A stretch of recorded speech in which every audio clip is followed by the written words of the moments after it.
لنسخة من القرآن الكريم।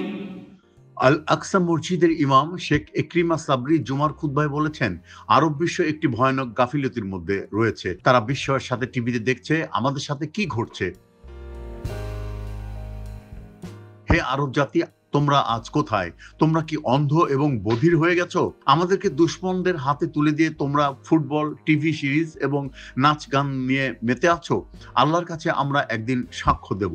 এদিকে আল আকসা মসজিদের ইমাম শেখ সাবরির বাড়ি ভেঙে ফেলার নির্দেশ দিয়েছে ইসরায়েলি কর্তৃপক্ষ। ইসরায়েলি বাহিনী অধিকৃত পূর্ব জেরুজালেমের সাওয়ানেহ পাড়ায় অভিযান চালানোর সময় আল আকসা মসজিদের ইমামের বাড়ি ভেঙে ফেলার নোটিশ টাঙিয়ে দেওয়া হয়। তাতে বলা হয়েছে ওই বাড়িটি অনুমোদিত নির্মাণ।